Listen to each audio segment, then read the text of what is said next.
اگر کراہیت اور اکراہ کی یہ معنی ہوئے تو اس کے الٹ معنی کیا ہوں گے کہ کسی شخص پہ باہر سے کوئی قوت باعث نہیں بنی، کسی نے اس کو مجبور نہیں کیا کہ تم یہ کام کرو، بلکہ اس کا دل یہ گواہی دے رہا ہے اور اس کا ذہن مطمئن ہے کہ یہ کام کرنے کا ہے۔ اللہ کے احکامات کو اس طرح مانو کہ تمہارے اوپر باہر سے کوئی جبر اور اکراہ نہیں ہے، کسی نے آپ کو مجبور نہیں کیا ہے، بلکہ آپ نے قرآن و سنت کے مطالعے کی روشنی میں یہ فیصلہ کر لیا، اس نتیجے پہ پہنچے ہیں، آپ کا ذہن اس پہ مطمئن ہوا ہے، اور آپ اپنے دل کے فیصلے کی روشنی میں اللہ اور اس کے رسول صلی اللہ علیہ وسلم کے احکامات کو مانتے ہیں۔ یہ بات میں سمجھا سکا ہوں یا نہیں؟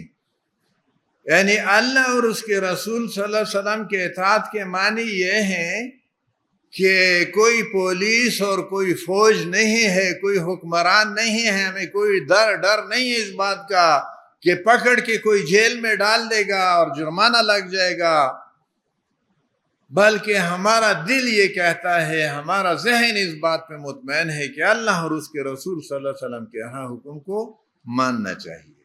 اس کے لیے پھر کسی پولیس کی ضرورت نہیں ہوگی، کسی فوج کی ضرورت نہیں ہوگی۔ اپنا ضمیر اس بات پہ ہمیں مجبور کرے گا کہ ہر وقت تاریکی کے اندر اور تنہائی کے اندر بھی ہم اللہ اور اس کے رسول صلی اللہ علیہ وسلم کی نافرمانی نہ کریں۔ اطاعت اس کو کہتے ہیں۔ اللہ نے فرمایا یا ایھا الذین آمنوا اطیعوا اللہ، اے وہ لوگ جو ایمان لائے ہو اللہ کی اطاعت کرو، واطیعوا الرسول، اور رسول کی اطاعت کرو صلی اللہ علیہ وسلم۔ اللہ کی اطاعت بالذات ہے، اللہ کی اطاعت ہر حال میں ہے، اللہ کی اطاعت بغیر کسی قید اور شرط کے ہے، بغیر کسی حد کے۔ جو بات ثابت ہو گئی کہ یہ اللہ کا حکم ہے، لازم ہے کہ اس کی اطاعت کی جائے۔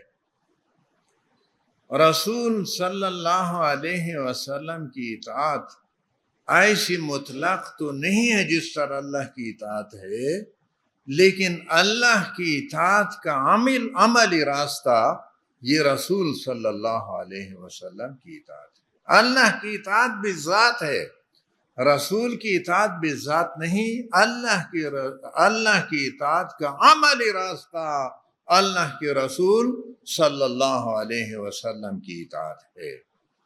اللہ نے اپنا پیغام، اپنی ہدایت ہر انسان کو براہ راست نہیں دی۔ ہم تک اللہ کی ہدایت براہ راست نہیں پہنچی ہے۔ کس واسطے سے پہنچی ہے؟ رسول صلی اللہ علیہ وسلم۔ اس لیے رسول کی اطاعت ایسی ہی ہے جیسے کہ اللہ کی، بلکہ اللہ کی اطاعت کا عملی راستہ ہے ہی رسول صلی اللہ علیہ وسلم کی اطاعت۔ رسول صلی اللہ علیہ وسلم کی اطاعت کے علاوہ اور کوئی راستہ ہمارے پاس نہیں ہے کہ ہم اللہ کی اطاعت کر سکیں۔ تیسری اطاعت وَأُولِي الْأَمْرِ مِنْكُمْ، اولی الامر کی اطاعت۔ حکم ماننا، اطاعت کسے کہتے ہیں؟ حکم ماننا۔ اللہ کا حکم اور رسول کا حکم صلی اللہ علیہ وسلم جب ثابت ہو گیا کہ اللہ اور اس کے رسول صلی اللہ علیہ وسلم کی طرف سے ہے، اس میں کوئی چون و چرا اور چونکے اور چنانچہ نہیں ہوگا۔ اولی الامر کے ساتھ اطیعوا کا لفظ استعمال نہیں کیا گیا۔ اس کے معنی یہ ہے کہ اولی الامر کی اطاعت اللہ اور اس کے رسول صلی اللہ علیہ وسلم کی اطاعت کے تابع ہے، اللہ اور اس کے رسول صلی اللہ علیہ وسلم کی اطاعت سے باہر نہیں ہے۔ اولی الامر کی اطاعت، ایک تو اولی الامر کے ساتھ فرمایا منکم، جو تم میں سے، اللہ اور اس کے رسول صلی اللہ علیہ وسلم کی اطاعت کے تحت اولی الامر وہ جو مومن ہو، بلکہ مومنین میں مسلمانوں میں سب سے بہتر ہو، اس کی اطاعت پھر کرنی ہوگی۔ اور پھر آخری بات فرمائی گئی کہ اگر تم وَإِن تَنَازَعْتُمْ فِي شَيْءٍ فَرُدُّوهُ إِلَى اللَّهِ وَالرَّسُولِ إِن كُنتُمْ تُؤْمِنُونَ بِاللَّهِ وَالْيَوْمِ الْآخِرِ ذَلِكَ خَيْرٌ وَأَحْسَنُ تَأْوِيلًا۔ اگر تمہارے درمیان تنازع اٹھ کھڑا ہو، مومنین اور مامورین کے آپس میں تنازع ہو، یا امیر اور مامورین کے درمیان تنازع ہو، اس کا فیصلہ اللہ اور اس کے رسول صلی اللہ علیہ وسلم سے لیا جائے۔ اللہ کی کتاب، رسول صلی اللہ علیہ وسلم کی فرامین اور سنت، اس میں جو بھی فیصلہ ہو اس کی اطاعت، اس کو مانا جائے، اس کے مطابق عمل کیا جائے۔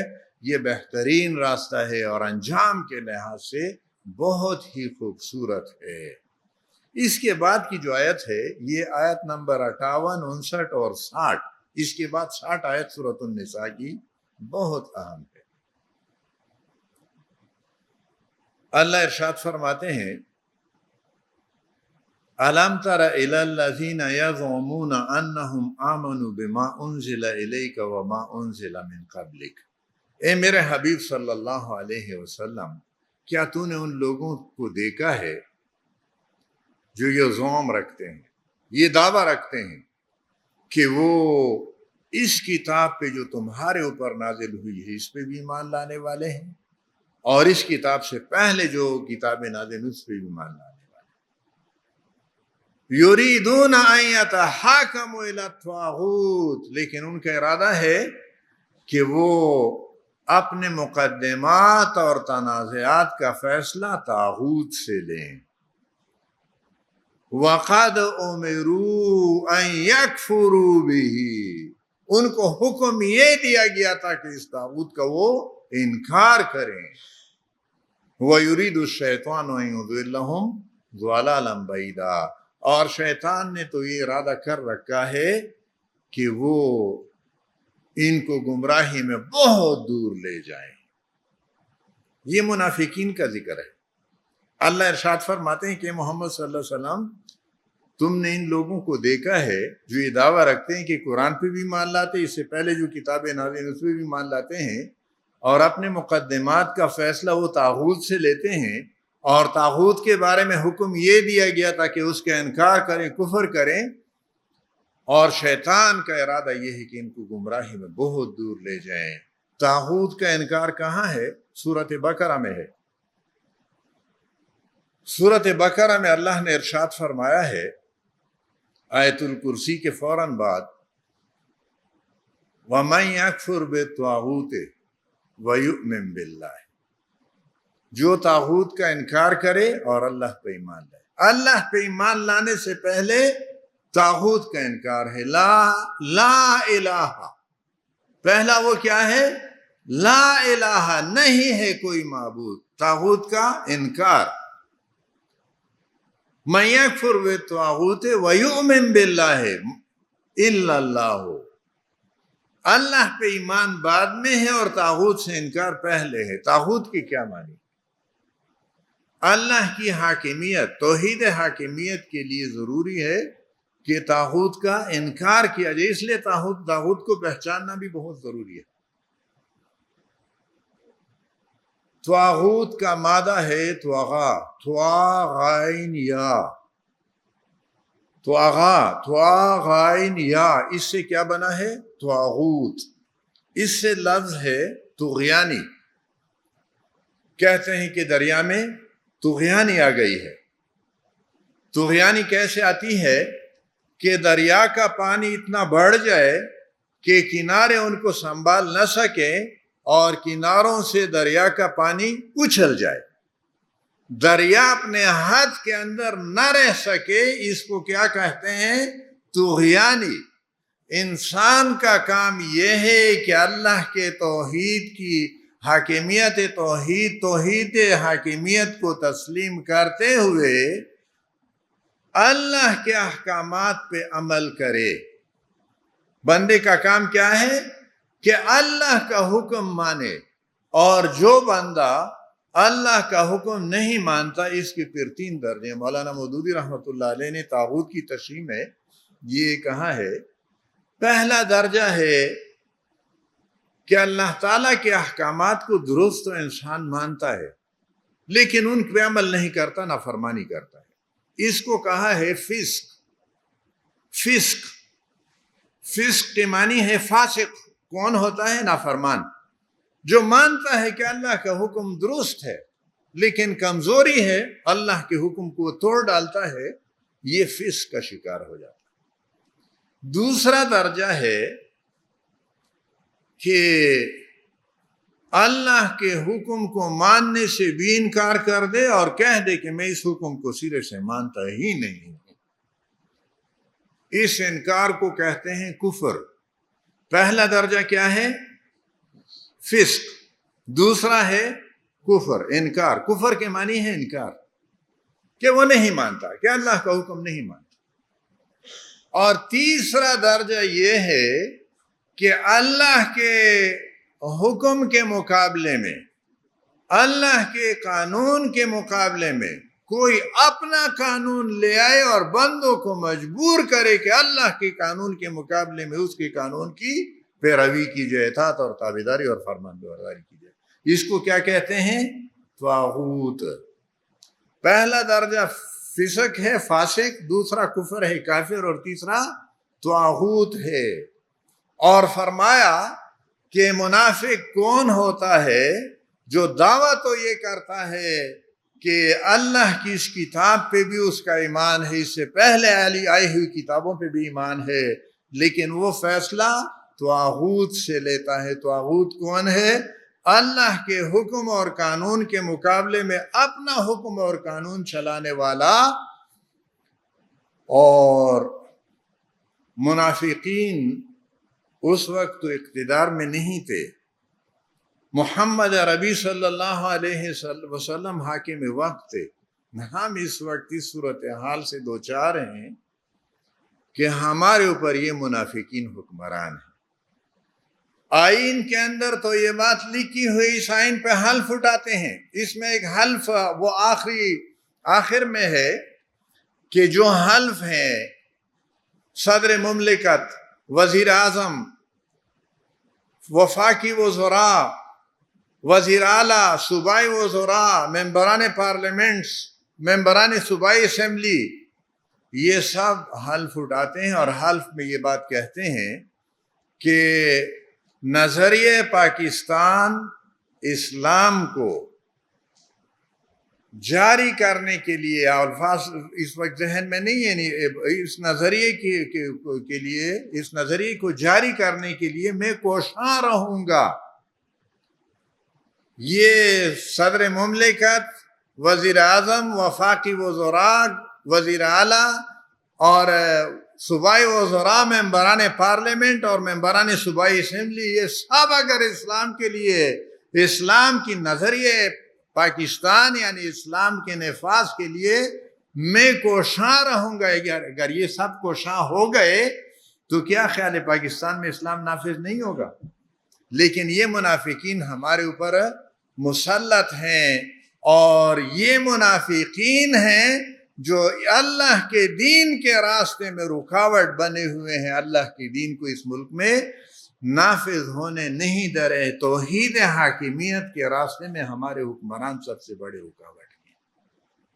ان کے بارے میں سورۃ النساء میں آگے پھر اللہ ارشاد فرماتے ہیں کہ یہ منافقین جو ہیں یہ مومنوں کے مقابلے میں کافروں کا ساتھ دیتے ہیں. اور کیوں دیتے ہیں؟ ایبتغون عندہم العزت، یہ کافروں کے پاس عزت ڈھونڈتے ہیں، اور عزت ساری کی ساری اللہ کے پاس ہے. یہ اس وقت ہمیں یہ مسئلہ درپیش ہے کہ ہمارا اقتدار اور اختیار یہ منافقین کے ہاتھ میں جا چکا ہے. فلسطین میں جو کچھ ہو رہا ہے، فلسطین کے مظلوم مسلمانوں کے لیے کسی مسلمان ملک کا کوئی ذریعہ نہیں پہنچ رہا. لے دے کہ ایک ایران ہے جس پہ بھی بہت سارے الزامات ہیں، لیکن ایک مقابلہ کیا ہے. باقی کوئی مسلمان ملک نہیں ہے جس کی عملی مدد وہ فلسطین کے مظلوم مسلمانوں کو پہنچ سکے. کیوں؟ امریکہ جو اس وقت کا بڑا طاغوت بنا ہوا ہے، اس کا خوف ہے. اور مسلمان حکمران ان کے آگے ایک طرف وہاں پہ ان کے خون سے ہولی کھیل رہا ہے ٹرمپ، اور ہمارا وزیر اعظم فیلڈ مارشل جا کے ملاقات کرتا ہے اور وزیر اعظم کہتے ہیں کہ اس کو امن کا نوبل انعام دیا جائے. اسرائیل کا وزیر اعظم بھی یہ کہتا ہے اور پاکستان کا وزیر اعظم بھی یہ کہتا ہے. کوئی فرق ہو گیا وہ اسرائیل اور پاکستان کے وزیر اعظم؟ اور ایک نہیں، جتنے بھی ہیں سب کسی تالی کے چٹے بٹے ہیں. اس صورتحال سے ہم دو چار ہیں، اور اللہ کی توحید حاکمیت کے قیام کے لیے ہم نے عزم باندھا ہے. اس کے لیے ہمیں علم بھی حاصل کرنا ہوگا قرآن و سنت کا، اور اس کے لیے پھر وقت بھی دینا ہوگا، اور اس بات کی ضرورت ہے کہ ہم اس کام کے لیے تیار ہو جائیں. حافظ صاحب نے آج بھی اعلان کیا، ابھی کے اعلان ہو چکا تھا کہ 8:30 بجے سے آغاز ہوگا پروگرام کا، لیکن اب بھی شاید ہمارے بہت سارے رفقا یہاں موجود نہیں ہے. یہ دوسرا دن شروع ہو چکا ہے اور کل کا دن آخری دن ہوگا. اس لیے میں بھی آپ سے یہ عرض کرتا ہوں کہ آپ کو زیادہ سے زیادہ وقت یہیں دینا چاہیے. پروگرام کے وقت کے دوران کوئی کام آپ کو نہیں کرنا چاہیے. فجر کی نماز میں بھی حافظ صاحب جب اعلان کر رہے تھے تو حافظ ادریس صاحب نے ان کو توجہ دلائی کہ نماز کے لیے جگہیں. اس کے معنی یہ تھے کہ آپ میں بہت سارے نماز با جماعت کے وقت سو رہے تھے، آپ کو اذان سنتے ہی جاگنا چاہیے. تقریباً 8 گھنٹہ پہلے اذان ہو جاتی ہے، اور نمازوں میں بھی آپ شریک ہوں اور با جماعت نمازوں میں، اور پروگرامات کے اوقات آپ نظام الاوقات آپ کے پاس ہے. ان میں سے ایک ایک لمحہ آپ یہاں گزاریں اور اس سے استفادہ کریں، اور اس میں آپ وقت بالکل ضائع نہ کریں، اور وقفوں کے دوران پھر آپ باقی سارے امور طے کریں، اور پروگرام کے وقت میں کوئی وقت آپ پروگرام کے علاوہ کسی اور کام میں ضائع نہ کریے. وقت کا ضیاع ہوگا. وآخر دعوانا الحمدللہ.